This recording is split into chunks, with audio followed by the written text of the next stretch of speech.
right, welcome back to Mixtape Stories. Today we have Like Ghosts. We've got Andrew, Noel, and Gage. How's it going? Fantastic. How you doing? It's going good, man. Doing all right? Good. Stoked to be here again. Yeah, man. I'm stoked to have all of y'all. Like, this has been cool. Because I remember when I invited you to Cover Stories, we talked about getting the whole band on. It just, we couldn't record the whole band at that point in time. Yeah, also it was a different point in time. There was some member changes, some lineup stuff, but it's all behind us now. All behind us. But yeah, it's good to be back. I appreciate you coming on. So this is kind of a throwback in the sense that I had a podcast called Cover Stories. We'd invite local artists to cover a song, talk about why they chose that. Mixtape Stories is a little different, where you make a mixtape and talk about why you chose those songs. You guys are going to talk about 5 songs that y'all have covered. So jumping right into it, what goes into kind of choosing these songs, and what about these 5 songs? Because y'all have covered quite a few songs. What about these 5 songs made y'all want to talk about these on the podcast? So usually what goes into it is I will take the top 100, right, or the Hot 100, and kind of go through each one and then try to get the highest charting one that I actually enjoy, right? Because like most of the time it won't be actually number 1, but I have to at least be able to get into the song in some capacity to be, for it to be something I'd be interested in covering. And then as far as why these songs specifically, most of them are chosen that way. What is it? High by the Chainsmokers. I'm a huge Chainsmokers fan, so that one, I'm sure we'll get to it. There's actually a funny story about that one. Well, I guess actually, Ghost was chosen exactly like that. I remember the day that we actually chose that, where we were going down the top 100, and no, and then we heard the, Justin Bieber's Ghost, and we were like, oh, okay, yeah, this is something. Let's work with this. And then actually, I think the other 2 were all throwbacks too. So actually, that's the list that we currently have is not the normal way, I guess, that we usually it's a mixed covers, bag, except for Ghost. Yeah, it's a mixed bag, but I think that's a good way to do it, because there's some, like you said, that were chosen for, like, I guess, commercial purposes that would hit some sort of benchmark because they were trendy on its own side, and then the other ones were just ones that we liked, like I Had Some Help. That one was a country hit, and then On the Way Down, that one was like a big throwback hit. So I like that it was a mixed bag of stuff. So I think it'll be a pretty cool conversation. They're just all really good songs. Yeah, they're all great songs. They're all really good songs. And then the covering songs in the first place was always like a marketing thing, right? You know what I mean? But we definitely chose songs I think we're all fans of. Like, I would listen to all those songs even if we hadn't covered them. So. Yeah. I think a big thing, like covering songs, right? Like, if it's a good song, and we've been talking about this, like writing new music, if it's a good song, you can play it on acoustic, banging song. You can play it, it could be like an electronic pop song, and it's good. It could be a metal song, and it's good. You can put any coat of paint on it as long as the foundation's good. Exactly. Yeah, exactly. That's something I learned about, like, Duran Duran had this, there was a tribute album to Duran Duran in the late 90s from Mojo Records. All these like pop punk bands cover them, like Homegrown and like Phoenix TX when they were River Phoenix, and I never liked Duran Duran until I heard those songs. I'm like, oh, these songs are actually like the core of it's really good, and it just took that like coat of paint, like you said, to like recognize like, oh, these are well written songs. These bass lines are fucking tight, It's cool to kind of be able to take a song that you just don't care about and put in a different. Basically, you're translating it to like a different field of people and a different field of perspective that kind of makes it come out more. Yeah. Agreed. Have y'all reached a point where in this like method of kind of picking songs where you kind of started doing it, you're like, no, this isn't fun, or this isn't working, or has it been pretty precise when it comes to picking the songs? I think it is. I definitely have like a graveyard of like covers that I've started that didn't quite make it. But I think most of it was pretty spot on. I think now performance after the fact, some perform, some don't. But I think like most of the ones that we picked that kind of at least made it into like the actual studio, they all came out great, and we saw them through. So I don't think there's too much. It'd be more of just like, there's times where I've like started an idea and I maybe have like guitars and drums and I'll like sing over it, and it's just like the chorus or something, and then it's like, maybe not, but that's about as far as it gets, I would say. Or it's just time constraints, because like with cover stuff, a lot of it, some of ours are throwback covers, and those are some of our best performing ones actually, but a lot of them too are like they just came out this week and we need to jump on it, right? Yeah, And if we have other stuff going on and we don't get to it in time, it's like, well, that was a cool idea, but it doesn't really make sense now, you know? Yeah. So. Yeah, no, I think it's cool to kind of hear that perspective on things, just because yeah, I mean, at the end of the day, like, you guys do this because you love it, but you're also, you have goals. You're trying to get to these goals, and you know, there's a marketing aspect of it. There's also a timeline, you know, that you have to where you have to kind of, like you said, you have to fulfill that timeline. Otherwise, like the music attention span is just so short now. Yeah. You could release a cover and then no one gives a shit about that song anymore. Right, yeah, exactly. You have to be, at least like for the marketing portion of it, for the most part. Sometimes they're just really good covers that are timeless and people will latch onto it. But a lot of times it has to be like when people are searching for that song, which is when it's brand new. The one cover I thought of that is like full, like complete, but in the graveyard is A, actually. Oh, that's right. We did A by MGK and Lil Wayne when that's like the week that song came out. But it ended up being like way too heavy for something that we would put out. So like it's almost all like screaming and breakdowns and stuff. So I don't know, maybe 100 likes and we'll drop it. But no, that, and then also a funny story on the cover graveyard thing. There's also we have a cover by Lady Gaga, Applause, right? Oh, yeah. Which I kind of like. He kind of likes. Most people like it. He hated it so much that we took it down. Like that was kind of an executive decision. Like it was really bumming him out. It just wasn't worth it to like have it up still. So, and we've gotten messages about like what happened to that cover. So that's what happened to it, ladies and gentlemen. There's also other songs that have been pitched, right? Like there's other songs that have been pitched, and it's like, dude, we should really do this one, and then it was like time constraint, like we didn't have time, or it's like, dude, I don't really like that song. Are you sure? Blah blah blah.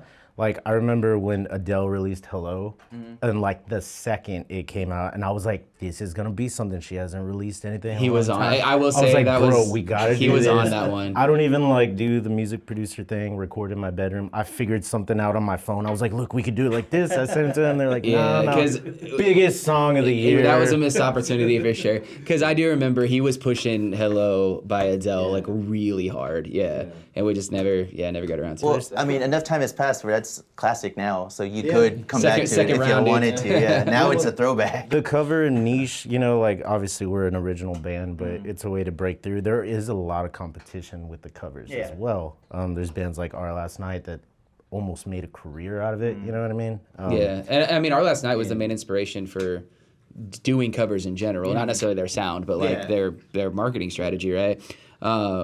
And it is a little more saturated now, because I remember when we started, like, I don't think Ghost Killer was as big back then, or like Fame on Fire had just started doing it, like, you know, bands like that.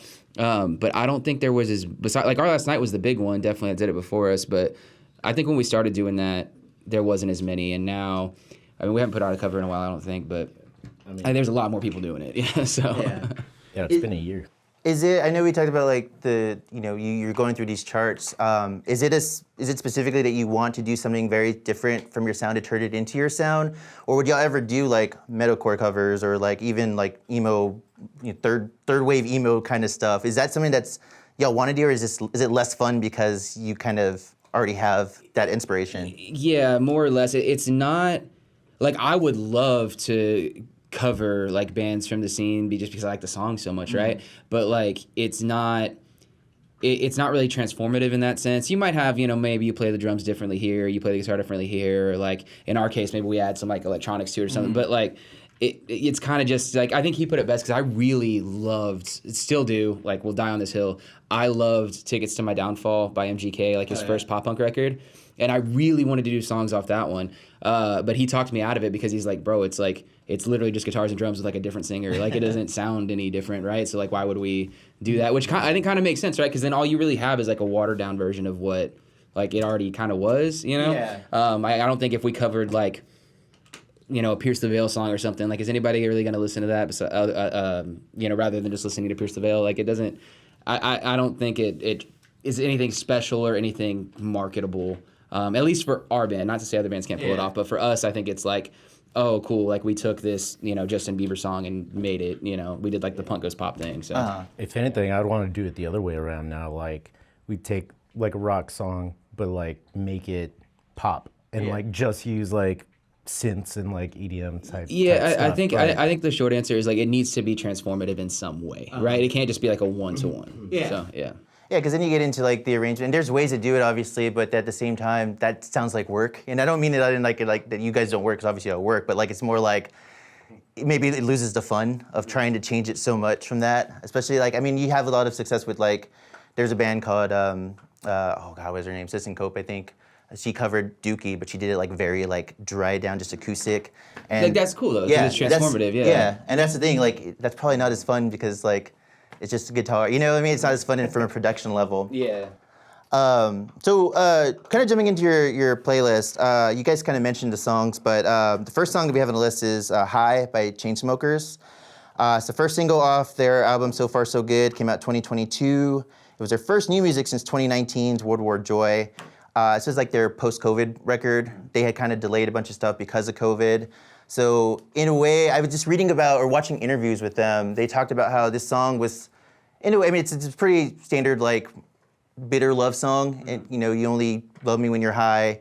But there's also like an aspect of it that's very like positive. It's kind of optimistic. And then they said that they did that. The sound of it itself was to kind of provide that like post-COVID sound. It was kind of like a throwback to like millennial optimism of the like late 2010s, you know, early 2010s. Why this song? So, and I'm glad you did research on it too, because like, So Far So Good was actually like a really important record to me. I'm a huge Chainsmokers fan. It's evident in our music. I probably talked about them in every single podcast we've done because it's such a big influence on me, and like the whole thesis of this new record that we have coming out is trying to mix that style of music with the Warped Tour style of music, right? So that's what I'm on a mission to do. But this record was really important to me, and this was the first single off it, like you said. Being such a huge Chainsmokers fan and looking for another cover.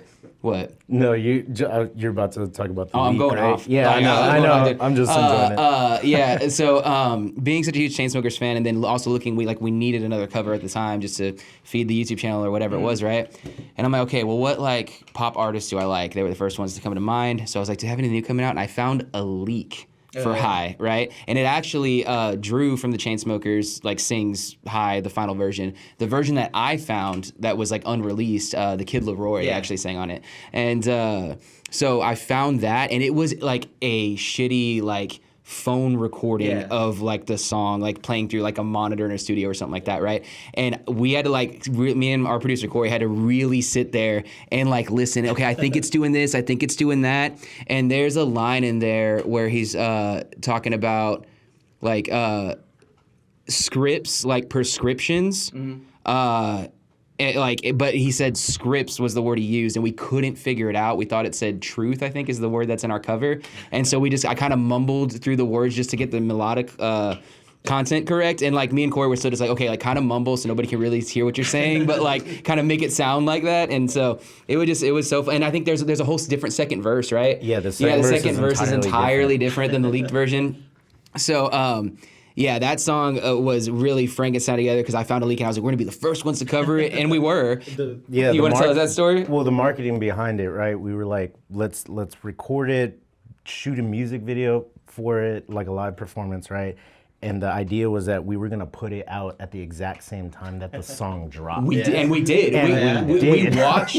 There's the music video on YouTube, like where we have like the performance shot in Noel's studio, and then there's another room next door where it's like the computer room, right, where it has all the computers and stuff. On one of the computers, the Chainsmokers like High like release live stream was playing while we were already filming the music video for High, and then we were watching because they were counting down to when it drops, right? So whenever they were like, okay, like it's coming out in 5 minutes, like okay, we got to upload this in 5 minutes, guys. Like, you know, so when people were searching for like the Chainsmokers High, like there's only 2 videos. It's theirs and ours. Like, so. That's awesome. Yeah. It kind of worked for like a second. Yeah, it did. It's I think it's like number 3 or 4, like as far as like our most popular covers. So yeah, but it was really cool just trying to like, we were racing the clock, man, and like finally put it out right on time. But yeah, I love that cover so much, to be honest with you. It's one of my favorites. I think also, besides the fact that I'm just like being a fanboy for that record, I think it is like a good song and it was a good cover. Like, so. It's funny you bring up the mumbling part because they were kind of inspired by a little like the derogatory terms of mumble rap, and Juice WRLD comes up a lot in their like influence for this record. They were trying to separate themselves from their previous stuff, and not in a way that they disliked the previous stuff. They were just like ready for the next thing. That's why they took like a big hiatus after 2019. Drew Taggart talks a lot about how you guys are talking about like mixing, the different type of genres. You're into like the pop production, EDM production now. They were trying to do like this like the end of the 2010s or like the early 2010s, late 2000s, where they're mixing like Daft Punk and like the like electro from like Europe with like the indie, like they mentioned not Death Cab, Postal Service. They mentioned Phoenix. They were trying to bring those things together. So it's kind of cool that you guys are trying to do the same thing in a different way because they have that inspiration. You hear some of like there's certain aspects of the song and it sounds a little bit like early Hello Goodbye. Yeah, I never put that together, but yeah, it kind of does. I don't know if that's intentional or if it's just like embedded because they love Ben Gibbard. And Drew Taggart talks about how Ben Gibbard is like one of his favorite musicians. So you hear the Postal Service, but there's a little bit of that electro, like the glitchy stops where you're like, oh, that does sound a little like... Yeah, and that's the shit that I like love and trying to put into our stuff a lot too. But yeah, I think music is special when you do draw on all your influences and try to make something unique. Like, it's not on the list, but another one influence that I've been pushing in like every podcast is like Bill Murray, which we don't sound like that, right? We're not like a metal country band by any means, but the fact that he combine those two into something like unique and special, I think is fantastic. I hope our music speaks to that. And the Chainsmokers record, at least for me, does speak to that. So it's cool to think about the fact that my introduction to Chainsmokers was Vine. Let me take a selfie. Dude, I got a story about that one too. So they put it out for fun, and then it went viral. So they're like, "Oh, let's fucking do this." I hated selfie. Yeah, like and it was, but I did not know it was the Chainsmokers. So me neither. It was hard for me to believe that was the same band that the was first releasing. song I ever heard from them was Roses, and that's like a huge fucking song for me. That's like one of my top 10 songs, right? But I had that was their second like big single. I had no idea. I thought that was the first one. I had no idea they did Selfie, and so for me that was like oh wow, I really like this song, but I really hate this song. But they hate it too, so yeah, it's their first intentional single, if you will. Yeah. That was supposed to be a joke song, but so we should put out a joke song. We also did 2 other Chainsmokers covers. We did. They're not on the list. I can go into them if you want to, though. No, but Some honorable mentions. in case you haven't I seen, just he's a want Drew huge Taggart fan, to notice and, me, man. Yeah. Drew, what are we doing, dude? It's funny to see them in interviews because there's always been this meme about them. Like someone tweeted one time, like you could tell me any 2 random white guys were Chainsmokers and I'd believe you. Their whole marketing campaign. Yeah, Did you see exactly. it? Yeah. So their marketing campaign for that record, because they took a hiatus, and the whole meme of you could take any 2 white guys, give me a chance. They got 2 random white guys, and it's like, what's up? We're the Chainsmokers. Oh my God. That's amazing. Actually, There were several interviews, and it got to the first time I saw it was before I knew, and I'm just like, those aren't what? Like these guys look different in the video. Did they hire actors for the video? Like that would make sense. Yeah. And then it was hard to tell when the interview was in on it or not, because there were some interviewers who were kind of like poking. Oh, like, I didn't even think that. Maybe the interviews didn't know. That'd be hilarious if they didn't know. There were some that either played it so straight that they nailed it, because I was like, oh, they have no idea these aren't, and I'm like, and that's the point. We had 3 random people show up here, dude. that's like, did you see Shane Gillis on the ESPYs or whatever? Yeah. He's like, we have WNBA star, blah blah blah. That's here. my And he's friend's like, wife. Yeah, dude. Yeah. Oh my God. But yeah, I think that I've never been into them. Top 40 is my like blind spot, and it's not even me trying to sound cool. It's just I hear stuff and I don't hear the radio as much as I used to. So I wasn't as familiar with Chainsmokers, and watching their interviews kind of endeared them to me. Yeah. I feel like they're obviously they take themselves very seriously, but not enough to the point where like they can poke fun at themselves. Yeah, they're not too cool for whatever. And and that's kind of what got me into them too. Or any bands, like really I've been noticing, and hopefully this speaks to that, but like video content and like kind of that almost parasocial relationship or whatever is like super important. Like another band I'm super into, again not on the list, I'm getting off subject again, but it's like Periphery, and their studio documentaries are fantastic, and so that's like something that just any video content like that I think is kind of what gets me into a band. So. Yeah, I think that stuff, especially nowadays, like there has to be the full package. Like it's one thing to be like put out good music, because a lot of people put out good music, and it's hard to separate yourself just because you put out good music. There are people who put out good music and are reclusive and don't want the fame, and that ironically makes them more famous. And then the opposite end of that are the people who like get really famous and then they start doing these interviews and they kind of put their foot in their mouth or they say things and then anything that gives anybody a reason to like hate them, it goes from like, I love Chapel Roan, and I think that she's very open, she's very candid, which I love, but she says things and people take it the wrong way, and all of a sudden everything she does, they're like, fuck her, you know? And it sucks. It sucks that that's the way it is, but at the same time, when it works, it's really endearing and it's really adds a level of like wanting to adapt to them and their music. I'm terrified of that, dude. My palms are sweaty thinking about it. Yeah, I was like, on that podcast, I wanted to point out, I wanted to do this off camera, and we can delete this. Did I do something wrong? No, you didn't. You did the opposite, actually. You were so perfect. I feel like as millennials, we are so trained from an internet perspective where we'll say something and then like we kick it back, like, yeah, like we don't want to do that. Not that it's wrong to do that. You know, you constantly are like not censoring yourself, but you're constantly correcting yourself because you don't want anybody to take it the wrong way. You could say something, it's like the whole tweet about like, oh, I love pancakes, and someone tweets like, oh, what about waffles? You fucking hate waffles? And you don't want to say something that could be taken that way, and then people kind of interpret it like, oh, like, Gage hates this band because he said that they don't do it that way, you know? yeah, that's fair. So I feel like y'all have, I don't know if you have like media training, but. Dude, I have no idea what I'm doing. He's my PR, like, okay, we're doing damage control right now, dude. Yeah, I'm the in-house manager. So far, so good. I didn't hear anything. Yeah. It felt like you were overcautious, and it's okay to be overcautious because it's better to do that than just be like, man, fuck this band, and even if you're joking. But yeah, I think that, you know, going from that to the next song you have, it's Ghost by Justin Bieber. Like I said, like obviously, like I know who Justin Bieber is. His last like 5 or 6 hits, I think Despacito is the last one I really like paid attention to. I had never heard this song before. Really? Yeah, or at least not consciously. It's probably like playing on the radio or like Walmart or something. No shade to Walmart, so I'm doing that too now. My wife was on, she made fun of Disney adults, and she immediately was like, oh no, like nothing's wrong with Disney adults. Oh, no. But yeah, I think that it's interesting because there is kind of a cohesive sound going from Chainsmokers to this, different producers all together, but they're kind of going for the same goal, and it's still unique enough to where you obviously can tell each song. Bieber's got a very different voice. And yeah, this came out of his 2021 album, his 6th album, it's the final single from it, Justice. Why this song? Yeah, and so I don't know as much about like Justice as I do like So Far So Good, right? But this was the one where like I do love Justin Bieber. His Purpose record was sick, and then this was one where it was like we were sitting in like my studio and going down the Hot 100 and kind of just, I think this was probably number 6 or 7 or something like that. But that was the one we really latched onto, and we're like, okay, like this is something. And we made a little demo that sounds nothing like the final version. Yeah. To take to our producer Corey, and all the credits to Corey in the world. He really put that one together and made it sick. I mean, he did the guitar solo at the end, and that was all like his idea and stuff. So I mean, yeah, like I said, all the credit in the world to him and that. And then this one in particular, although the making of it was kind of pretty standard, like how we typically do covers, and there's no like stories there.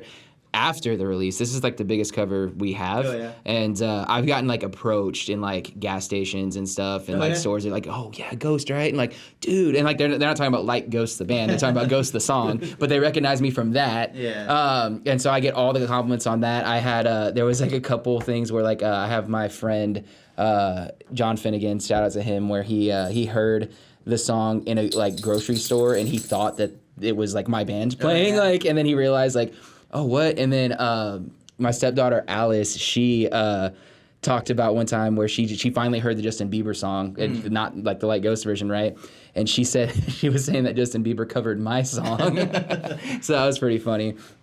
But yeah, a lot of, people saying, hey, like I would have, like you were kind of saying, right? Like, oh, I never heard this song. I thought this was just y'all's and it's excellent or whatever. But yeah, then they hear the Bieber version and it kind of clicks that it's a cover. And let's see what else happened on this one. I was just thinking too, another annoying thing about this is we did the music video for this song on the top of a parking garage, like the cliche kind of thing or whatever. Gabe's got a parking ticket.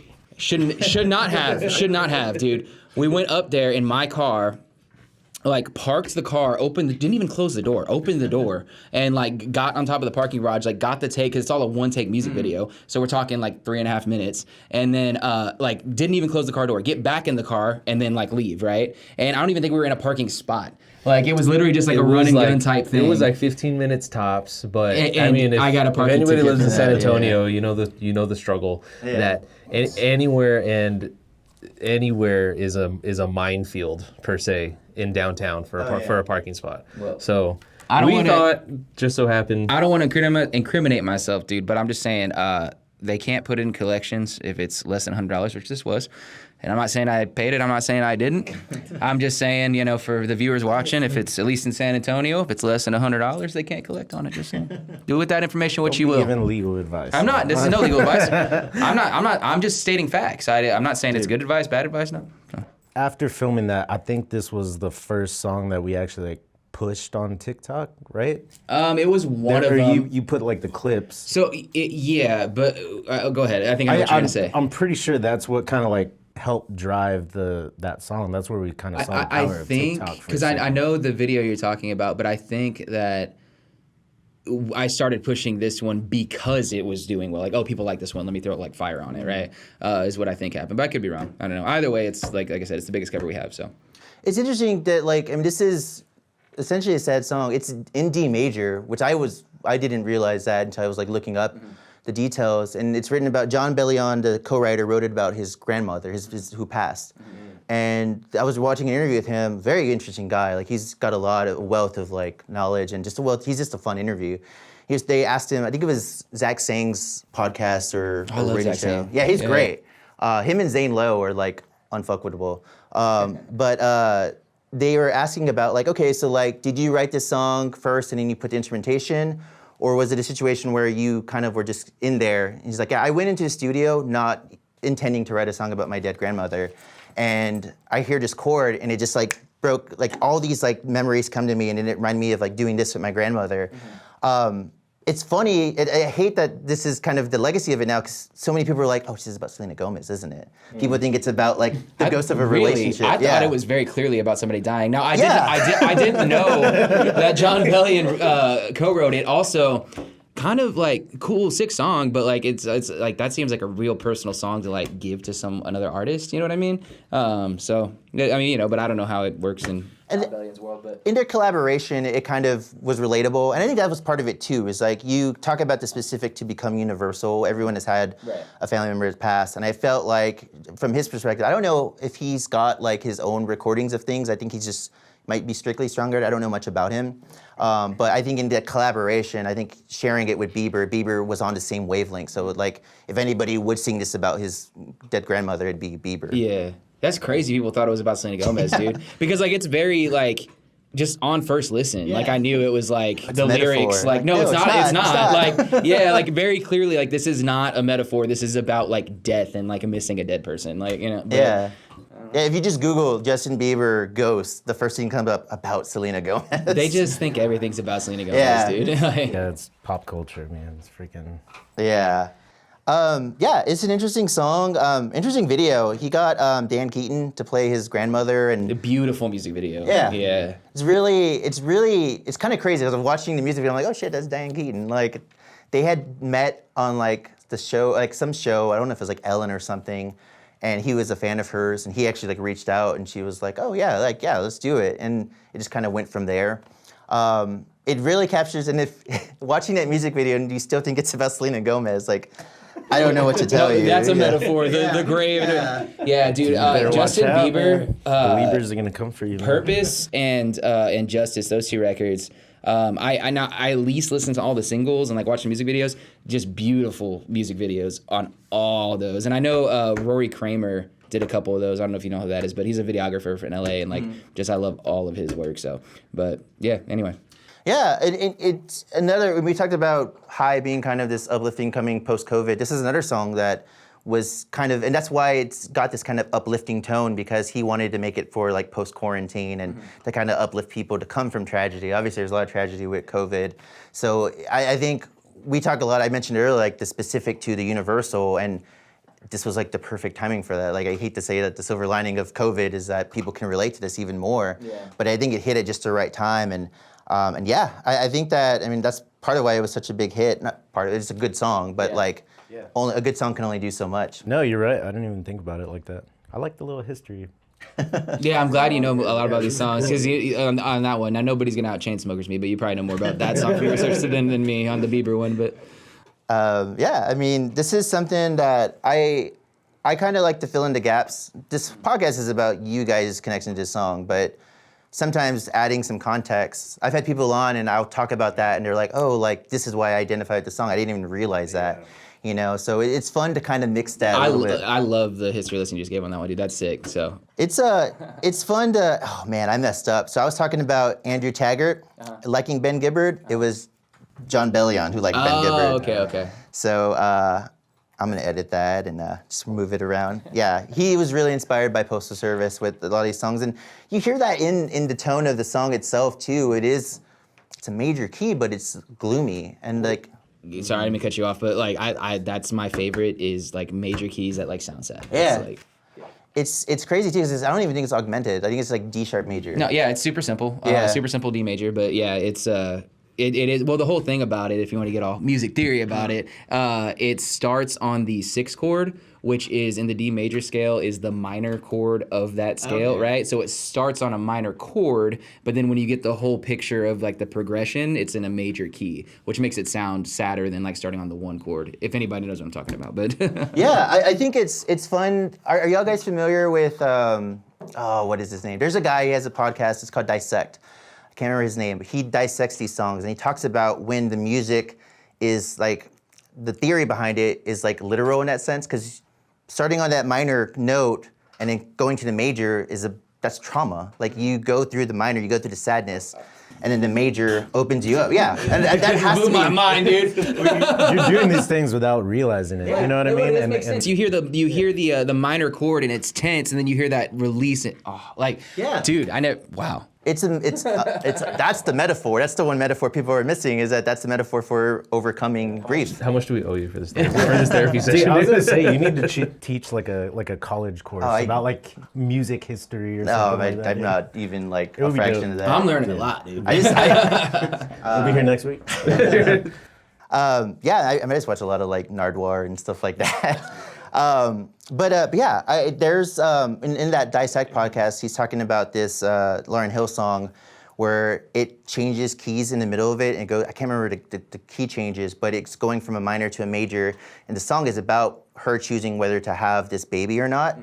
And it wasn't preachy in a way, it wasn't like a pro-choice or pro-life or whatever, but she ultimately ended up choosing the baby, and it goes from that minor to the major for the rest of the song. Right. And I feel like this is very indicative of that too. So it's cool that like, even for stuff that is on the radio, and some people, I don't subscribe to this, but there are some people who are like, this is generic, bland, this is like unthinking. There's so many layers underneath it, even for pop radio. 100%. So going on to the next song, this is the throwback. It's Gonna Be Me by NSYNC. This was a fun point of the band. I don't know how much we can say on this one, dude. We'll talk about it. Continue. Yeah, how much this is gonna be off the record. So that came out in off No Strings Attached, 2000. This was their triumphant like, hey, fuck Lou Pearlman record. This was their first record without Lou Pearlman, so no strings attached. They're not puppets anymore. They had been working with Max Martin. I'm sure you guys know Max Martin. He's responsible for 90s pop and 2000s pop. Yeah, right. But it's him, I can't remember the other guy's name. Andreas Carlson and Rami Jakob. This is their only #1 top 40. Number one Hot 100. That. Yeah. That's crazy. No way. They've come close to it. No bye, dude? I think that got to 3. Dang. And I think a lot of that is just the competition. Yeah. It's like you see at the these. Time, yeah. So much going on. You see these like boxers that like who are great, but or like tennis players who are great, but they never got past that one person. Mm-hmm. This is kind of like that, and this was their biggest song. Why that's true. There was a lot of competition back then. It's a great song. I mean, I'm mostly a Backstreet Boys kind of guy, to be honest with you, but I think I remember the marketing ploy behind this for me advocating for this song. And also, there's a little I don't know. We don't know. Tyler and I go back and forth. Tyler's not here to defend himself. So I think it was my idea. He thinks it was his idea. Either way, I ended up writing a lot of the arrangement of this song. The recording's a whole different other thing, but... Well, at that time, it in the band was kind of a tumultuous time, too. That's a good Remember? Because Zach was around, you weren't So Zach around. was around, I had, like, just quit. Oh, Noel And was then- not a part of this Yeah, song. I I wasn't in this forgot one. about that. The video was So like... why are you in the- talking, dude? I'm kidding. Because I was outside of the window like this, dude. So what did you see, man? No. No, it was just funny to hear, or not funny, but like it was just interesting to see because like even the recordings from talking about Ghost and High, and then backtracking to this song, like that's almost like two different bands in a way because Kinda, yeah. because with Different produ- producer, too. different Yeah. producer, different like lineup, Different lineup. and just it's just a big old riff between those two, and so it's just like there's a really funny story behind it, but then at the same time it was just like, why is Lagos even still a band? Because it's just like a mixed bag of things at the moment, and that from there, that's all I think I can give on my take, and I'm sure you guys can give more That's insight. fair. I didn't even think about that. Yeah, but so I want you to speak on like, cause he did push on, like this was his baby, right? I remember you talking about it before, like, oh man, we gotta do this. It's almost May. Yeah, and it worked. But well, yeah, that was the marketing behind it. and, Like, well, I remember, like, yeah, he's right now that I think about it. I totally forgot he was not in the band at the time. He had joined and then, taken a step back, and then he came back later. Also, we had a drummer, Zach, at the time. Shout out, Zach. We still love you. But he was also singing, too, which worked out well for the NSYNC thing. But, yeah, two singers on the, at least. But we were doing that, and then we actually, our main producer, Corey, who was unavailable at that time, this was years ago and stuff, but so we were recording with this guy, Brandon, in Elmendorf, Texas, right? So yeah, I mean, it was crazy that it was actually like we had two singers, different producer, different videographer at the time. Adam Paul Stone did that one, and then no Noel. So yeah, that's kind of crazy when you think about it when you put all that together. I think I just love this song, right? Like it's like the song, bro. And then I was like, I have an idea. You know how everybody posts the meme all the time? Like, we can capitalize on this somehow, and like every year in April, we can like push the song. It's gonna be me, right? And It does work. so Every does every work. year. Yeah. It comes Like, around. yeah. It comes around, and yeah, I want to say it's probably the most popular. I think it's No, behind wait, Ghost. you were saying Ghost? Yeah, it's like number let's- 2. Let's go It's to the like- numbers. it's like Ghost number is 2. second. Those two go back and forth. No, Ghost has 500,000. It's gonna be me. It has 631,000. Also, I will But say it's higher on the chart. by a mile, it's our most popular music video. Like, but there's a reason for that. It ends up in weird places, yeah. Yeah, no. So I'm really proud You need of to take the. a bathroom break real quick? Huh? Is that what's going on? You need to No, take a no, bathroom no, break? no.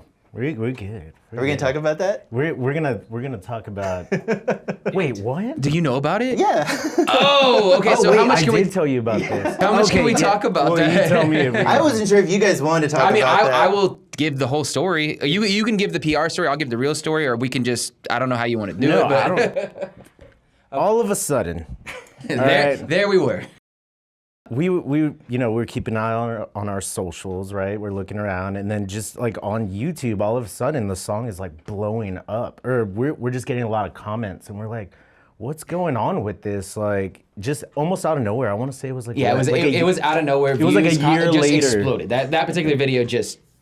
Yeah. So Gage is mostly the YouTube guy, so he starts digging into it and finds. So there is most of the comments on that video say "e-fucked brought me here."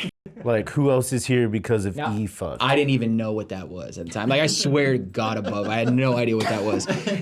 None of us did, and we were like, what is going on? Because Like, that's a special site. But dude, and so then I was digging a little bit more. Like, so it's a porn site, right? But like, it's not a normal porn site. It's a nasty porn site. Anyway, very but questionable. I mean, yeah, no offense to anybody who watches that, but that's just not my bag. Let's just put it that way. Anyways, and I kept digging through the comments, and they kept saying like it was a strange fetish or whatever. I didn't know what they were talking about. I thought it was part of a sentence, but I thought to like, okay, like copy paste that, right? There's a video there called "A Strange Fetish," and it is disgusting. It's gross, dude. I'm not even like it's gross. And but anyways, the whole time the soundtrack to that is our cover of "It's Gonna Be Me." How that happens, we have no idea. We have no idea. Yeah. Did y'all ever? I mean, did you ever want to like investigate and like see like if this is like maybe like a local thing, someone had it on, or just? Well, no, because they're definitely European. 100%. Oh yeah, yeah, 100%. Like, so the internet's a crazy thing, man. I don't know, and who knows? Maybe it could have been like its own video and somebody just overdubbed that and then like upload. Like, I don't know, dude. But I have no idea how that happened. Yeah, it's very. I've seen it Random. in full. Won't be watching it again. You know, so. Were you waiting for it to get better? Like what? No, like I was just like I was singing to him the whole time, dude. Like, you know, like what's happening? It was the perfect soundtrack, apparently. Yeah, dude. And so I did my part. I saw the video.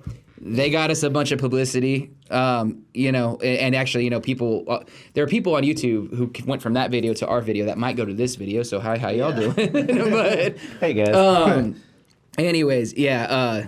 That's the story behind how "It's Gonna Be Me" got popular. At least Yeah. And like, So- did we ever want to investigate? It's kind of one of those things where like I stopped watching the video, personally. I didn't dig any deeper than that. It was like one of those things where like you open the door on someone, you're like, oh shit, and then you close it, and then you just kind of Yeah, Go pretty to- much. yeah. Yeah, like It was one of I those. did watch the video, heard the song over it, and then that's where I stopped. like okay, this Yeah.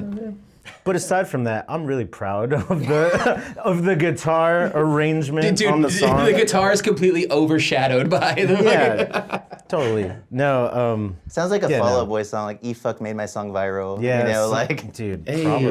if y'all want to write that song. Yeah, we've never really been able to talk about that with it. It's just like a fun little fact. We're like, dude, did you? I know? meant to ask y'all before I started recording, but you started talking about it. I'm like, oh, let's see if they want to talk about it. Yeah. Yeah, no, I mean we're not shy about talking about it. It happened. If y'all want to see it, that's how you get there. Yeah, But it's just funny. that's what happened, and there we go. You know. Yeah. This is what I was talking about. Sometimes I do a bunch of research on the song, and then this is a way better story. So, Yeah. I did want to talk a little. You were mentioning like the arrangement. This song is so interesting because Rami Yacob, they were trying to figure out like the hook, and he was humming this like old like pirate song, like this like old man song is what he called it, like do do do do do do do do do do do do. And then Oh, Max that's Martin funny. was like, "What is that?" He's like, "I don't know, man. I'm just fucking around." And they're like, "No. Let's." 30 minutes later, they worked out a little demo, sent it to their A&R, and like, "This is NSYNC's next song." And he's like, "Yeah, this is their next single." It's wild that permeates from that. And then the music in the chorus, do you know who Joe Jackson is? Yeah. So it's a Joe Jackson song. Do do do do do do. Yeah, But see, they I like wouldn't- cut it like do do do do do do. So like it's so wild where this inspiration comes. Like there's no one who listens to NSYNC in 2000 who's listening to Joe Jackson, you know. So it's wild that all came together and was able to kind of make that song and turn it into what it was. Yeah. When it comes to separating from the song itself, y'all ever find like inspiration in weird stuff that is not kind of in the realm of the scene or of your inspiration that kind of inspires either a riff or like a beat or anything? I mean, not That's a great until like recently when I got like super into like EDM and future bass and stuff, which is new for me. I'm still exploring that. But before that, it was like exclusively like the scene, you know, for me. Because I'm a fan of like, you know, like 90s country music. I'm a huge fan of like 90s country because that's what I grew up on and stuff. And we're in a phase right now where we like listen to that all the time. And like, but I could never say I never like heard something in there where I'm like, oh, like let me grab that, like, you know. It's just I can appreciate it for like what it is. I like to jam it, but. Yeah, it wasn't until very recently that I pulled from anywhere besides the scene for inspiration, to be honest. So That's awesome. I mean, hearing you guys talk, especially you talk about like getting into EDM and from a production level, it reminds me so much. Like, do y'all fuck with Muse, the band Muse? Oh yeah. So I don't know if you ever listened to them pre-2006, but they were they were Radiohead light. And then Matt Bellamy, the lead singer, goes to Europe and gets really into dance music. Everything after that is so like That's dance-oriented. basically what's Yeah. happening to us. Yeah. Yeah. It's wild because there are people who they only when they hear Muse, they think of that era. When it comes, I mean, you guys are still like Ghost, and you've been like Ghost, and there is some consistency even if your sound has changed. Do you feel that like this is where you go and branch off to the point where like this is going to be what defines you, Or do you feel like as a whole you are defined by your original sound and this is just the next step? So I'm not gonna necessarily say that this is gonna be our sound forever. Obviously, if you had asked me 10 years ago, I would think we were doing the post-hardcore thing forever, right? But I will say right now, what we were doing back then was we were trying to do the Warped Tour post-hardcore thing like as well as it can be done, right? But it was a very clear like blueprint, right?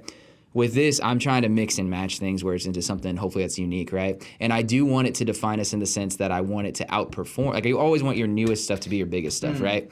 And luckily with our first single off this new record, we are on track to do that, and I want it to keep growing. So I want it to define us for now in the sense like this is going to be the biggest thing we've ever done, right? Because if it's lesser, then it's like, well, we kind of missed the mark on that one.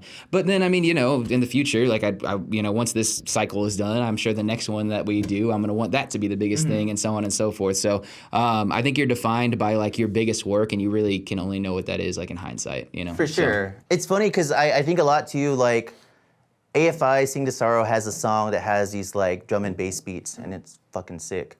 I stopped listening to them after that album just because I wasn't into it, but people forget they were a hardcore band. Like, they were like in-your-face hardcore band. Like, they were into like fucking Gorilla Biscuits and stuff like that. And then people associate them now with like the December Underground stuff. Yeah. So it's cool to see, because every album was like a different phase, and I think it's really cool to see a band grow and change their sound because that's what they like at that point in time. And it's not like, there's like probably a methodical aspect to it, but it's also like, it's just representative of who they are and what they're doing then. So it's really cool that you guys are doing that. Like you said, like some years from now, if so that changes, like it's gonna be natural. You're not doing it just because. Right, yeah, especially with original music. I know we're talking about the covers right now, but with original music, yeah, it's all kind of like, there's nothing about the music that any of us, I think, are thinking like, oh, like this would be good to market, or this is what's trendy, or like it's very much from like a place of like, this is like what I fuck with right now, so. For sure. Yeah.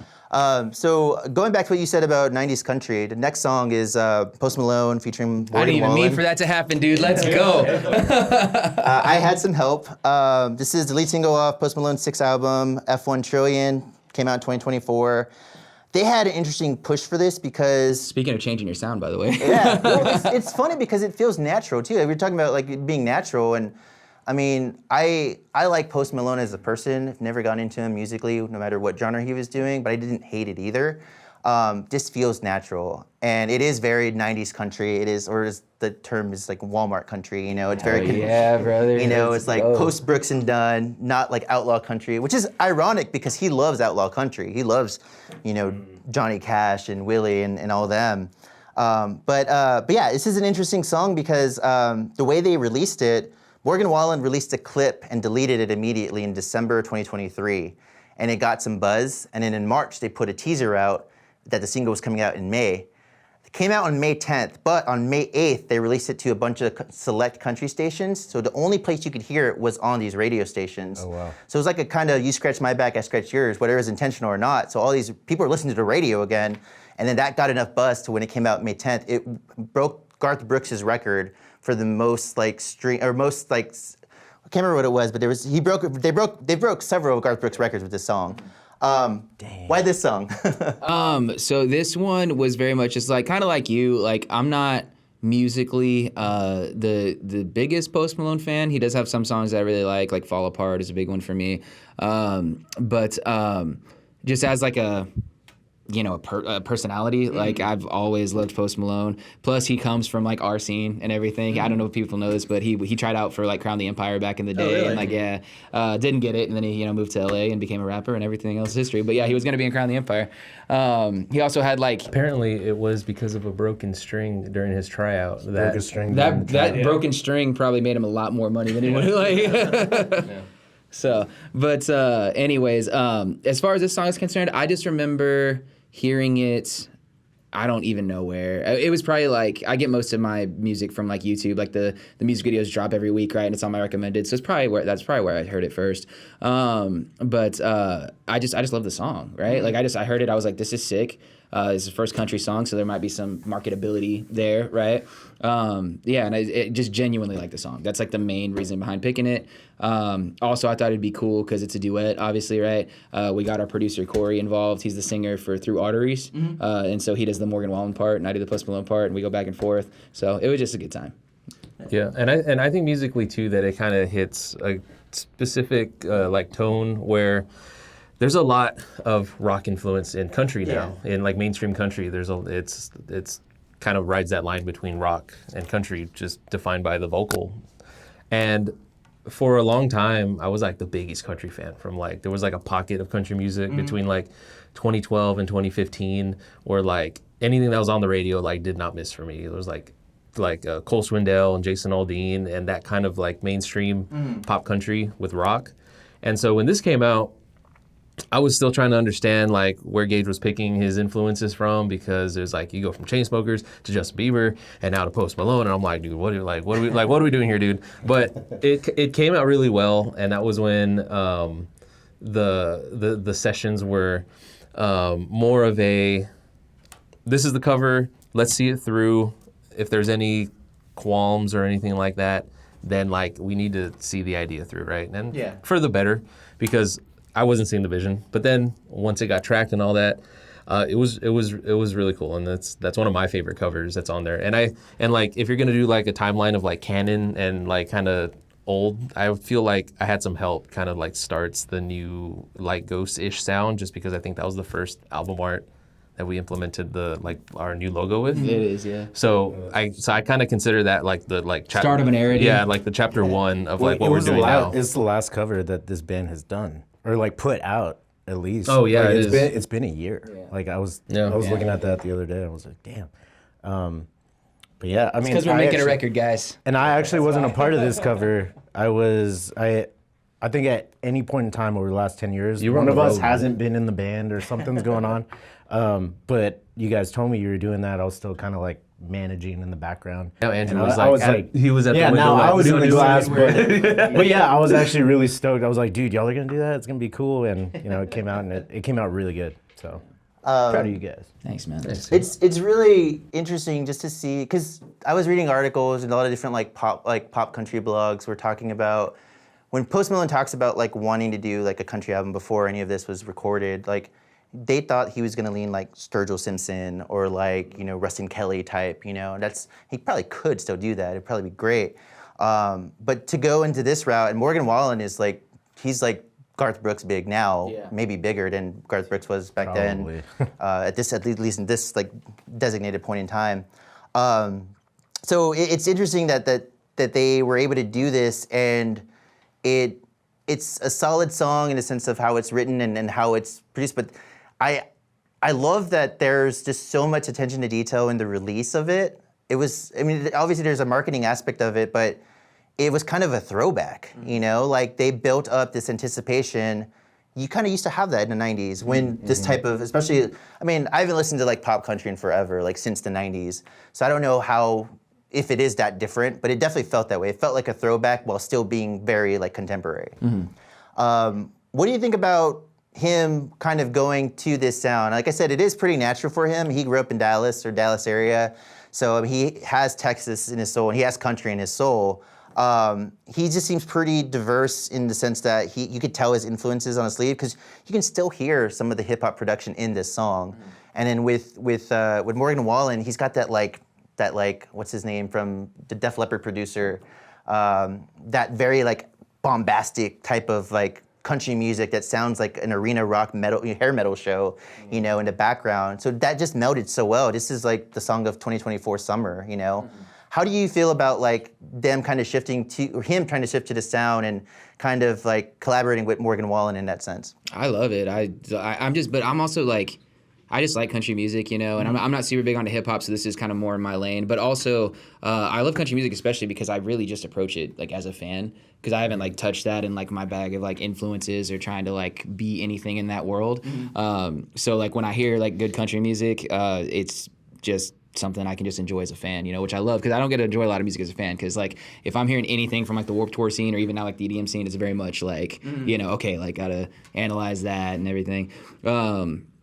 So I love it, and I just love it when artists can kind of be fluid and change their sounds to what they're currently into as well. And sometimes it aligns and sometimes it doesn't, right? Like one of my favorite bands of all time, probably number 2 of all time is like Fall Out Boy, right?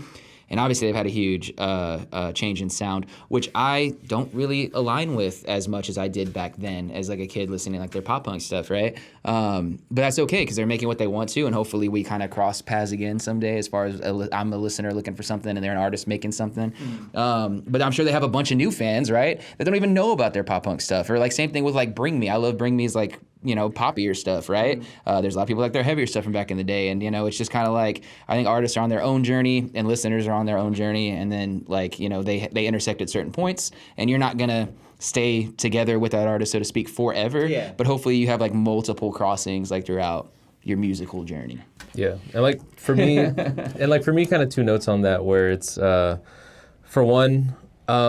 It'll just bring more of an audience to another genre of music that I think is always good, because then you kind of now start to mend different audiences together, which is really cool. I think that's really cool.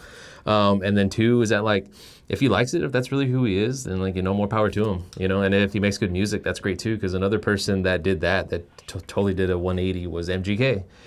And I'm not an MGK fan, like by any means, but I can respect what he did because apparently he loves it. And who am I to say that, to like rag on him? That's always been embedded in him though. Like there's a Nardwuar interview from like 2011 where he's like geeking over Anti-Flag, and Anti-Flag's been canceled because their lead singer's a piece of shit. Right. But he was really into like punk, and this is before like Rap Devil came out, So this was like at the point of like his time where no one even knew he was into this. He was in SOC Punk too. Like this has always been a part of him. And it's like, to bring it to like a mainstream artist like Beyonce, like people were complaining about Cowboy Carter. Like she's from fucking Houston. She plays rodeos. Like she loves Selena, Yeah, like people just complain, man. Like it's just. At the end of the day, I mean, I think you make music for yourself, and like hopefully people like it. Like that's why we do it, right? Yeah. Like I like writing songs. I like to express myself playing the guitar. Like, I think you have to too, because you can't even like ride a trend into like notoriety. I really don't think you can, because it's gonna, like, if you are just trying to make music that either you're known for or it's just what's popular right now and you're not into it, there's something like subliminal where I think people can feel that. Oh yeah. You know what I mean? And it's not gonna hit. Even if it's a trendy thing, the guy who likes the trendy thing and is super into it and is making that from his heart, like that's what's gonna hit, And I don't care like what sound it could be across like the spectrum, but you can just kind of feel it when the artist isn't into it. This is why people like don't like Benson Boone, because they feel like it's like superficial. They feel like he's kind of latching on to the soulness of it all. And I have no particular opinion about him one way or the other, but it's kind of the opposite of like someone like Chris Stapleton. You hear him and you can tell he was singing Aretha when he was like 6. Yeah. And like you can hear the soul in his voice, that it feels so authentic.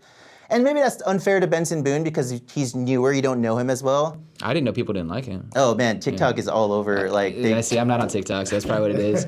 I like that one song, like the Please Stay. Yeah. Like that's cool. I like that, but that's all I've heard from him. I don't even know what he looks like, So I mean, but it's I mean a lot of it too is just like in general, like the younger generations latch on to any type of anything. If they're not like 100%, they're automatically they're an industry plant, So if it doesn't feel authentic, even in the slightest, that's automatically a red flag for a lot of like the younger generation, which is ironic because they have so much access to all this music that you had to buy CDs when we were younger, Like we had to like listen to 12 songs and like make that last because that shit was $20, and that was like making $5.50 an hour. But yeah, I think it's interesting. I know he gets a lot of like the culture vulture allegations. I feel like he is, just from his interviews and just from his personality, he seems like a genuine dude. I think MGK? Post Malone. Post Malone. Oh, Post Malone. I didn't even see. I don't keep up with all these allegations and stuff, man. I got not allegations. I got to be more. Well, culture vulture allegations, right? Not to be clear. Not. But what I'm saying is, I don't have my ear to the street. I didn't interrupt you, but I gotta. I gotta be more in it. And it's from a culture perspective, I get it. Like, I mean, I don't know if y'all saw Sinners, that whole movie's about culture vultures. I love that movie. And it's so good. It's hard because you've got guys like Paul Wall who are embedded in the hip hop scene. It didn't seem like Post Malone was embedded. It felt like because it was so quick and because he moves to LA and he gets into it, it's hard to really trace that line. Like I said, I don't think he meant anything by it in the sense that like he was trying to latch on because this is the easiest way to get, to get famous. But I think that he just genuinely had that, and things fell in place for him, and he had to kind of go that route. So now, I mean, I wouldn't be surprised if he goes back to hip hop and goes back and forth. And I think it'd be cool if he blended them a little bit more. Like I said, because I don't, just speaking for our band, which is not even close to what Post Malone's doing, but like, I don't want to be like a dance EDM like artist, right? Like I want to like blend that with like our current sound into something cool. It's like a new color, right? If that makes sense. I think it'd be cool if Post Malone or any of these artists took their his country and his hip hop stuff and kind of blended it into something a little bit like new that was kind of his own thing. I think that'd be super sick. Yeah, I mean you're seeing that too with like Shabuzi's kind of does that. I mean Lil Nas X had one song that was like that. So there's definitely a market for it, and it's definitely something that could be integrated. But at the same time, it could also be a situation where it's hard to make that feel authentic too. Like even though if he comes from that, you can hear a little bit of it in the production for this song. But yeah. So the last song you guys have is the song that was just re-released, On the Way Down by Ryan Cabrera. This is a big one. Yeah. Originally, the song came out in 2004 off his album Take It All Away. He co-wrote it with a few writers. Curtis Frasca's one one co-writer. Curtis Frasca, he wrote for Avril Lavigne, Queen Latifah, Moby, De La Soul. It's like a very wide spectrum of artists. So it's interesting that and then there's other writer, Sibel Breer, which I couldn't find a lot of info about. But this song and this album was co-produced by John Resnick from Goo Goo Dolls. Yes, it was. And which I'm a huge Goo Goo Dolls fan. Once you hear that, you can't unhear it in the production. 1,000%. Yeah, it's just a good song, man. Like it's good bones, and we all love that song. I think like it just reminds me of like being a kid and like MTV days and stuff like that. Yeah, this one I want to give like the full scoop on because like we just like it's a wild ride on this one. I think it started with him and I were in a band called Not So Lucky, and we were traveling, and one of our roadies at the time put on the Way Down, right? And I personally had forgotten about that song entirely, right? And I was like, oh my God, I forgot about this song. This whole record is amazing. And I was just super just core memory unlocked, you know what I mean? And then from there, when we got back home from that tour or whatever, the roadie was cool enough to fucking go and buy it from a CD exchange and and give it to me or whatever. Yeah. His name's Alex LaRue. I don't want to call him the roadie, so sorry about that. But anyway, yeah, we call him LaRue. So anyway, but LaRue went and bought the copy of that record from CD Exchange and gave it to me, and I was just jamming it, dude. And so I was super into that, and that kind of worked its way into if you hand me an acoustic guitar and I'm just jamming something, usually it was On the Way Down. That was one of the main songs that I would just jam. I think he heard it at one point, years later, when now we're in Ghost and we're doing our thing, we're doing cover songs, right? And he was talking about how he doesn't listen to the top 100, right? So a lot of these songs that I'm picking, he's never heard them before, and it's so it's kind of foreign to him. But go ahead. Yeah. So again, going back to I'm kind of not seeing the vision, and I'm just dude, why are we making so many covers? We got to make originals. It was kind of getting under my skin a little bit, but. Being a good team player that I am, I found a way to contribute and be okay, so it's not gonna I'm not gonna stop this. How can I contribute to it, right? So one of the things that I wanted to do was, since I don't listen to the top 100 or much pop music as it is, or at least the way he does, is I was well, there's a few throwback songs that are kind of poppy that are still rock-ish or acoustic or something that I remember as a kid that give me rose-colored glasses and stuff like that. And I had listened to it recently because I have a random just squirrel moment where I'm just oh, dude, this song. So I would look up on Spotify and I listened to it and I was oh, dude, this song's freaking amazing. I forgot how good this song was. And then, so in the middle of what we were trying to have the lineup be for the covers we're going to release, I was okay, we have all these pop songs. Well, I want to do On the Way Down. We need to do On the Way Down. That's what I'm if you're really passionate about, we should do it. And luckily it made the cut, and that kind of snowballed into something really big, and I'll let you take it back from there. A little bit before that, though, kind of something I don't think we ever talked about before. There's another version of that cover. Not even, so there's 3 versions now. What am I talking about? Well, what I'm talking about is I know he and our friend Wayne Fowl, who was in a Oh, band really? called, you know Wayne? Yeah. I know he What was is, his yeah. band called? Shades. No. Homecoming? No, it's like the one that put out Dirt or Soil. Native State. Native State. Native Yeah. State. So there's a band called Native State with our boy Wayne in it. Noel had heard me play that song acoustic. Wayne had heard me play that song acoustic, and Wayne wanted to cover it for his band and have me like sing on it, right? So we made that song. Like I was like a feature for a different cover for that, but that band broke up and it never came out, right? I totally forgot about that. Yeah, and so then he was like, dude, like, because I was like, oh, okay, it's next month, we need another cover, whatever. And he was like, dude, yeah, like I've heard you sing that song. I heard it like the original the other day. I know you did it with Wayne that never came out. We have to do this song. We have to do this song. And I'm like, all right, dude, let's do it, right? And so we get in the studio with Corey, and I mean, Corey had a lot of ideas for like there's a lot of different guitar parts that weren't in the original song in this one, and Corey had a lot of ideas for that, and it kind of was coming together. Like I thought it sounded like some cool like Yellow Card type song where I would just like I was like, oh, this is awesome, this is sick, and so we were all, I think, super stoked on that one when it was done, and then I remember the original version. We had filmed a music video for that was cool. I think it's still on YouTube, and it was cool because it was just like a performance shot and this cool like graffiti wall thing, just him following me with a camera. I'm lip syncing or whatever. But it's cool because it like starts raining in the middle of it, and we just like lean into it, like. It's one continuous shot. Yeah, it's one continuous Yeah, shot, that was and I'm cool. like throwing water and stuff. We're just like leaning into the rain, because it wasn't supposed to rain. That was kind of unfortunate, but we just kind of doubled down on it. It was pretty sick. That came out like what? That was A long time ago. A year, 22 or 2 years 23. ago? No, that was like that had to be like 3 years ago. Yeah. So we did the recording, we did the music video, put it on YouTube. It did its thing. We thought that was gonna be it.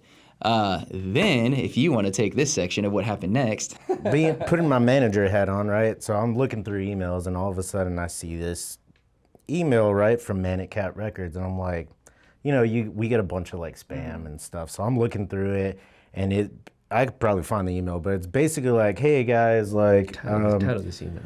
we represent Ryan Cabrera, and we heard your cover, and we want to set a meeting to talk with you guys about it. And I was like, oh great, we're in trouble. We got hit with copyright, We're something. gonna get like, DMCA'd and all this. I was like, great.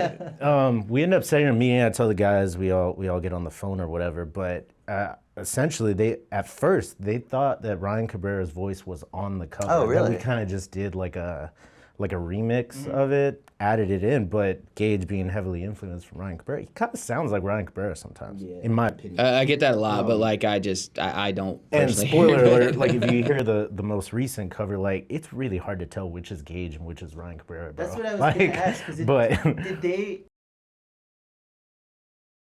Correct. Yeah. Because it was hard to tell. Because I could tell it was him when it started. He's the first. Yeah, one. he's the first I one. couldn't tell when he ended. Like, yeah. I mean, he's scattered throughout too. He's Yeah. doing harmonies. He's doing these big soaring like runs at the end and stuff. But going back to it, we set the meeting. They asked, and we were like, no, like it's all Gage. And they're really like, we really thought he was on there. Turns out his wife, who is Alexa Bliss, like WWE superstar, right? Found the cover, I guess, on YouTube or Spotify or what have you. Showed him. He showed the label. Piqued all this interest. Then it comes out that it's been 20 years, right? So he's going to do his 20th anniversary release, and the idea is to have our cover on that release and have him, sing a portion of it. So we got to work and started doing that. Yeah, and then from there, we had a couple different meetings with them because the first deal was just supposed to be that one single, right? But then they swung back around and they're like, "Yo, we want to sign y'all." Yeah. And so we took a couple meetings about that. I remember I was like at work when we were getting these emails and had these meetings, and I like would like leave my desk to go like take like label calls or whatever, even though I was not supposed to. Needless to say, I don't have that job anymore. But anyways, but we did that, and then we signed to their label. Then they actually got us out to New York, or at least it was just me and our bass player Tyler, who's not here today, but out to New York to play a festival with Ryan too, right? So I remember like it was pretty low key, pretty chill. And then I remember there was like one point where our A&R Mike went and grabbed me and Tyler. And he's like, "I need y'all to come with me right now." We're like, "All right." And we get like thrown into a green room, and it's like the label owner Pete and then Ryan Cabrera there or whatever, right? And Pete's like talking to Ryan. He's like, "Oh, hey Pete," or "Hey Ryan, like this is Gage or whatever." And Ryan, like, I guess already knew who I was. He's like, "Gage, how the fuck do you sound exactly like me?" And I was like, "I don't know, man. Like I had your record when I was in middle school, maybe it like Subliminal or whatever." And he's like, "Are you sure I wasn't on that record at all? Like that cover?" I'm like, "No, man, that was all me." Yeah, so that was like a fun thing. And then proceeded to just get housed with Ryan Cabrera. Like we were drinking whole bottles of tequila and all this stuff. It was fun. And then we had to play, I played my acoustic set, which I couldn't hear anything, but apparently was good, right? But the thing is, on that stage, I couldn't hear anything. Tyler, our bass player, said it was really good, and the crowd seemed to like it and stuff. But I'm in control of that, right? I got the guitar, I'm choosing what I sing, et cetera, right? When it was time for Ryan's set, and we were closing out the night, and we were doing that song together, well, first of all, so when I came out, somebody spilled beer on the stage, and I fell on stage, like running out, like he's introducing me, I'm running out, and like fall on stage, like in front of the crowd with Ryan Cabrera. Yeah, it was bad. I was on my way down. Anyway, then I get up, and I'm like, cool, I'm gonna save it or whatever, right? But again, I still can't hear anything, so I'm looking at Ryan Cabrera like next to me, and I see him singing and playing guitar, but I can't hear anything. And so I hope I don't know if there's video of that or anything anywhere, but I did my best, man. I hope it was good. But and then we actually, to backtrack a little bit, when we were in the green room, we bonded over Goo Goo Dolls a lot because John Resnick like co-produced the record or whatever. I'm a huge Goo Goo Dolls fan or whatever, right? So we finished on the way down. And then he wants to do an encore, and he's like, "Oh, do this one with me too. Trust me, you know it, right?" And he's again, can't hear, and I'm like, I have no idea what this dude's playing right now. It ended up being like Slide by the Goo Goo Dolls, and so I caught like the last chorus and like jumped in. But yeah, that was hard to not be able to hear, and it was also hard that I fell in front of all those people. So. Well, he still signed to you, so I guess Would have been different. They're like, I don't know about this guy. Maybe not. Not ready yet. No, it's cool. It's cool that like it's. I love that he talks about recording with Resnick. That was his hero at the time. I think they asked him like, who would you want to record with? And he was like, oh, like he didn't think this would be possible. Like, well, John Resnick would be cool. Dave Matthews, Rob Thomas, and like, oh, John Resnick wants to meet you. He's like, oh shit, okay. And he said that even as his hero walking into the studio, like they butted heads a lot. Yeah, he told me about that too. So I feel like in meeting you, probably he has that in his mind. Like he wants to like. To get to a point where like he's like, you're the next generation, so he gets to be in the position that John Resnick was in. Gets to haze me, man. Well, not even like that, just like in terms of like showing you a good time. He seems like a genuine dude. No, Ryan's sick, dude. Yeah. Yeah, super cool. Just, his interviews, he felt very like sincere and pretty earnest. He didn't feel like he had his head up his ass or anything like that. Yeah, and I mean, they say like never meet your heroes or whatever. I've met several of my heroes, but I spent a solid night, like a whole night with Ryan Cabrera, and he was awesome. He was so sick, so cool to me. So yeah, that's awesome. This whole thing is like pretty. I don't know. It like young me would be super. Oh yeah, like 15-year-old me. When my mom bought me Take It All Away from Target at the Forum in like 2004. Like after it played on Mix 96.1. Do you remember that, dude? Hell yeah. Dude, yeah. Oh, middle school me would freak out. It's just kind of crazy, but I have found like telling some of my peers, people that are younger than like 34. Nobody knows who Ryan Cabrera is, and it's kind of like upsetting to me. But then I'm like, no, you know this song, and they're like, oh yeah, that song, and then it kind of clicks, and people are like, I remember that guy. Like that era is really interesting because it like borders on like mom rock, like contemporary adults. You got like him, you've got like The Calling, you've got Michelle Branch, and you've got Michelle Branch. Honorable mention. Yeah, I know you had covered Michelle Branch too. So it's funny that like. That's still pop radio, even though it's rock influence. I wanted to ask you guys, because as a band that, is an alternative band, but you cover pop songs, like what defines a pop song? Because that's pop music still, even though it is guitar influence, there's a lot of folk. It's funny, because John Resnick, like Goo Goo Dolls, I think they were trying to sound like the Replacements when they started, so they've got that punk edge. You can hear a little bit of it in that production. So what defines a pop song? What? Oh, that's a big question, right? Well, it's short for popular. I mean, it's popular music, right? So, but I don't think it's enough to say it's like, oh, it's like whatever's popular. Like, there is a sound to it for sure, and it's something I like deeply identify with. Like, because I will, if you put the prefix pop on anything, I will probably fuck with that song. Meaning, like, I listen to like pop rock, pop country. You know, they call it electro pop in the EDM world or whatever, right? But all these like different genres, right? At its core, if it's just like chords on a guitar and like the vocal melody, and it's a pop song, I'm probably gonna fuck with that. As far as what defines it, I'm sure there's like some music theory terms. I mean, you typically, I guess it would be like in a major key, probably one of like 3 chord progressions, right? Which is, you know, people are gonna hear that and think like, oh yeah, it's all formulaic, but like there's not that many chord progressions in music total. Like all, you know what I mean? There's only 8 notes, guys. So, anyways. Well, within a key, right? Obviously, there's sharps and flats or whatever, but whatever. Anyways, There's your millennial thing. But man, what defines pop music?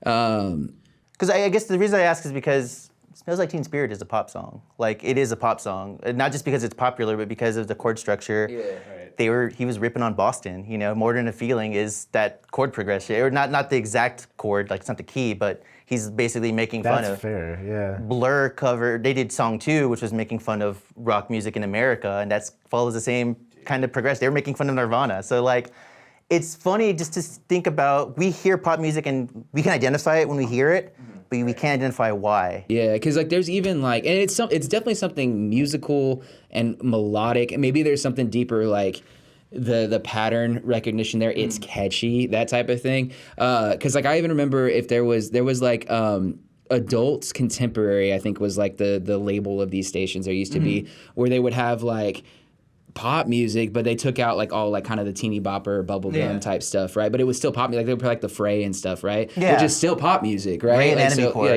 yeah. So it's like, man, I feel like I've been saying a lot about nothing right now, but I don't know how to define it other than like, you know it when you hear it. It's kind of almost rhetorical, because I just want to hear what y'all think about it. I don't think there is a right answer. It's like, what is emo, you know? Well, I know what emo is. I mean, emo is, you know. Are we gonna do the copy pasta? the DC hardcore scene? Dude. Okay. Well, I'm talking. I know what mall emo, Warped Tour emo, Third type wave. shit. There you go. Third wave. To be specific. There's emo culture and there's I know we're emo talking music. about I don't like know. DC hardcore, like they're going back to the 80s, but Minor Threat and all them, yeah. But like, there is emo culture and then there's emo music. I don't think anybody can define emo music. I think you were talking about on that Ian's Untitled Scene, like there is emo culture and like you talk about like Bring Me the Horizon, is it within that? Pop punk is within that. He asked me, is it pop punk or emo or something like that? And I would say pop punk is a genre of music, whereas emo is more of like the culture, right? Because like you can have a pop punk band or like a metalcore band and they could both be emo, right? Yeah. Like so. It's all revisionist too. Like at the end of the day, This is important stuff, man. Yeah. We got to nail it down. We got to be specific. You need to know the difference between brutal technical death metal and technical brutal death metal. And it's going to change in 5 years, though. That's the thing. Like, none of it is ever stagnant. changing and like morphing. When in the '90s, like NoFX was pop punk, and now it's skate punk. You know, like it's the same shit. Like, but I just think pop music in general. Like, there was a point in time where pop music was kind of looked down on, and now there's like poptimism, where people are like listening to Charlie XCX, Optimism. and they're listeing to EP title, Chaperone. Yeah, Optimism. There you go. It doesn't matter, but at the same time, it is fun to talk about. Yeah. So yeah, that kind of brings us to the end here. This last part here. Are there any songs that you wanted to include to talk about today, or any other songs that you like wanted to cover that you weren't able to? You kind of talked about that a little bit, but anything else you want to throw out there? I like how you brought up the cover Graveyard. Yeah, well, I didn't even, until you had asked, I didn't even think about it. But yeah, there's a few out there or whatever. But like I said, 100 likes, maybe we'll release one. I don't know. Well, there's a teaser coming out next year. Light Goes cover Graveyard. Yeah, I mean, is applause gonna be on it, dude? Covers really just haven't been It could the be a focus. Patreon right there. I would, for the people who are watching this, I'm assuming it's going to be on YouTube, which I think most of our audience on YouTube is cover related. I know we have a lot of requests for covers, and people kind of miss that about us, so I would just like throw out, like, we intend to get back to that at some point. But we're making an original record right now, and we're really stoked on it. We hope y'all like the originals too, but that's kind of where our focus is right now. So hopefully we can do another one of these at some point and do all new covers that we did after this interview. But right now we're focused on originals. So. Any plugs? Where can we find you? You know, all that stuff. All social media sites at Like Ghosts Rock. Tell them how to spell it, Andrew. L-I-K, but it's ghosts, right? It's plural. People always miss that. We talked about this the other So day. it's LikeGhostsRock.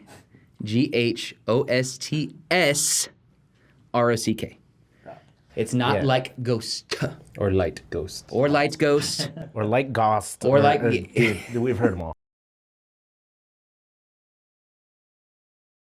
Yeah, but I mean, coming up, we scheduled a second single that's gonna be out in like September, and then followed by a small tour. We're gonna go up a few different cities, small run, and then hopefully another in December, and then we got probably a Manic Cat festival in December as well. So should be cool. That's awesome. what we got going on. Yep. Awesome. Yeah, thank you guys for coming on. I know my schedule is rough because I don't live here, but I appreciate y'all working with me on this. Yeah, no problem, man. sure, dude. Thanks. This was a good one. Thanks for having us. Cool. Yeah, thank you for listening to Mixtape Stories.